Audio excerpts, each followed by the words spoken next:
Hello అండి. ఇవాళ వంకాయ ఫ్రై ఎలా చేయాలో తెలుసుకుందాము. ముందుగా ఒక కళాయిలోకి ఆయిల్ వేసుకోవాలి. తర్వాత పోపు గింజలు వేసుకొని బాగా వేగనివ్వాలి.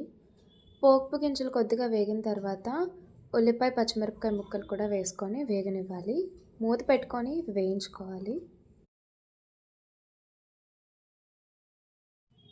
ఇవి వేగిన తర్వాత ఇందులోకి కొంచెం అల్లం వెల్లుల్లి పేస్ట్ వేసి బాగా వేయించుకోవాలి. ఇప్పుడు కట్ చేసి ఉప్పు నీళ్ళలో వేసుకున్న వంకాయ ముక్కల్ని తీసుకొని వేసుకోవాలి. ఇవి బాగా ఫ్రై అయ్యేంత వరకు వెయిట్ చేయాలి. ఈ సమయంలోనే కొంచెం ఉప్పు కూడా వేసుకుంటే బాగా ఫ్రై అవుతాయి.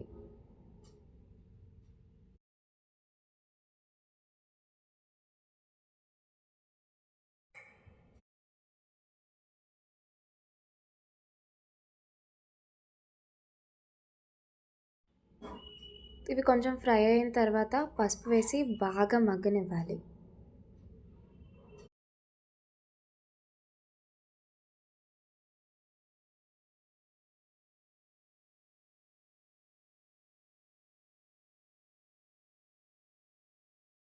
ఇవి బాగా ఫ్రై అయిన తర్వాత రుచికి సరిపడినంత గరం మసాలా, కారం, ఉప్పు వేసుకొని బాగా వేయించుకోవాలి.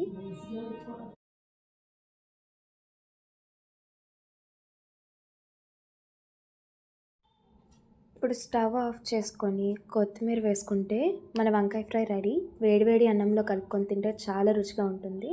మీరు కూడా ట్రై చేయండి. Thanks for watching.